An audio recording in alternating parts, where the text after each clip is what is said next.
First, I want to update you on the latest data on the coronavirus response.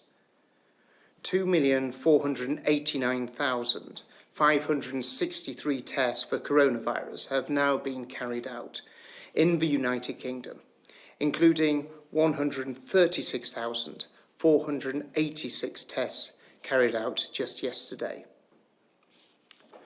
240,161 people have tested positive. That's an increase of 3,451 cases since yesterday. 10,484 people are currently in hospital with coronavirus, down from 12% from 11,872 this time last week. And sadly, of those tested positive for coronavirus across all settings, 34,466 have now passed away. That's an increase of 468 fatalities since yesterday. This new figure includes deaths in all settings, not just in hospitals. Before we begin questions from the public and from the media, I wanted to remind people of details of the next phase of our fight against coronavirus. Could we have the first slide, please? In order to monitor our progress, we're establishing a new COVID alert level system with 5 levels, each relating to the level of threat posed by the virus. The alert level will be based primarily on the R value and the number of coronavirus cases. And in turn, that alert level will determine the level of social distancing measures in place. The lower the level, the fewer the measures. The higher the level, the stricter the measures. Throughout the period of lockdown, which started on the 23rd of March, we have been at level 4. Thanks to the hard work and the sacrifices of the British people in this lockdown, we've helped to bring the R number down. And we're now in a position to begin moving to level 3 in very careful steps. Slide 2, please. We've set out the first of 3 steps we will take to carefully modify the measures, gradually ease the lockdown, and begin to allow people to return to their way of life, but crucially, avoiding a second peak that could overwhelm the National Health Service. After each step, we will closely monitor the impact of that step on the R and the number of infections, and we will only take the next step when we are satisfied that it is safe to do so. Step 1 from this week means that those who cannot work from home should now speak to their employer about going back to work. You can now spend time outdoors and exercise as often as you like. You can meet one person outside of your household in an outdoor public place, provided you stay 2 meters apart. Slide 3, please. Having taken the first step in carefully adjusting some of the measures and our advice to people, we have also updated what we're asking people to do, which is to stay alert, control the virus and save lives. Because if everyone stays alert and follows these rules, we can control coronavirus by ensuring the R number does not go above 1 and reducing the number of infections. This is how we can continue to save lives and livelihoods as we begin as a nation to recover from coronavirus. I now want to turn to our plans for the wider opening of schools. At this time of year, GCSE and A-level students would have been making final preparations for their exams, while other students would have been enjoying their summer term. If you're one of them, as I've said before, I can only say how sorry I am that this has all happened to you this year. The sacrifices that you have had to make through no choice of your own, but the impact that this coronavirus has had on your life has made things so incredibly tough for all of you. It is now almost 8 weeks since we asked schools, nurseries and colleges to close for all but a small number of children. Once again, I'd like to say an enormous thank you to all the school, college and childcare staff who've done so much, going above and beyond the call of duty to care for small groups of children, of critical workers, vulnerable children, as well as making sure that there's resources available at home for children to be able to learn and interacting with them, contacting them, making sure that children know that you are there for them. You have simply been outstanding, and we're so grateful for what you've done.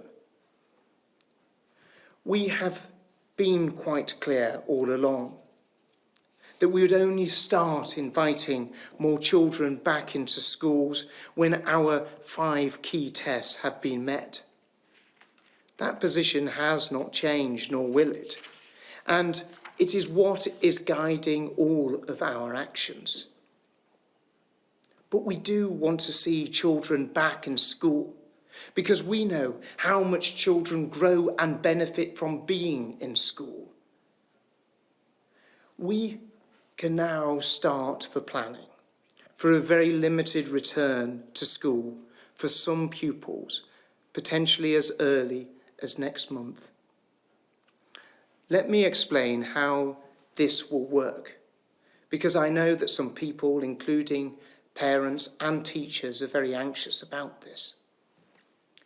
If the rates of infection are decreasing, it will give us a green light to get children back into childcare and more of them back into school from the 1st of June. As part of a cautious phased return, those in reception, year 1 and year 6, will be allowed back into school in smaller class sizes. We're also planning to get some secondary school students back, those years in 10 and 12, to make sure that they have the opportunity to come back to school on a limited basis and have some face-to-face time with their teachers. We are prioritising these children because they stand to lose more by staying away from school. The first years of school are pivotal for children to develop social and behavioural skills and to learn the basics that are going to have a huge bearing on how well they do in their life. Students in years 10 and 12 were there facing the fact that they're going to be sitting exams next year. And it's vital that we do all that we can to help them succeed and help them do well. It's also particularly important for vulnerable and disadvantaged young people. There are some who would like to delay the wider opening of schools. But there is a consequence to this. The longer that schools are closed, the more that children miss out. Teachers know this. Teachers know that there are children out there that have not spoken or played with another child their own age for the last 2 months. They know there are children from difficult or very unhappy homes for whom school is their happiest moment in their week. And it's also the safest place for them to be. And it's thanks to their teachers and the support that their teachers give to them that they are safe and that they are happy. The poorest children, the most disadvantaged children, the children who do not always have the support they need at home, will be the ones who will fall furthest behind if we keep school gates closed. They are the ones who will miss out on the opportunities and chances in life that we want all children to benefit from what teachers do for them and what schools can deliver for them. So we're asking some children to come back from the 1st of June. And we're asking schools to adopt a number of strict protective measures. This includes reducing class sizes, making sure pupils stay within these small groups, creating a protective and small bubble around them. Schools will also be rigorous about hygiene, cleaning and hand washing. School staff can already be tested for the virus, but from the 1st of June, we'll extend that to cover children and their families if any of them develop symptoms. Track and trace methods will then be used to prevent the virus from spreading. Together, these measures will create an inherently safer system, where the risk of transmission is substantially reduced for children, their teachers, and also their families. My department has been issuing full and detailed guidance on how to implement these measures and to prepare for wider opening.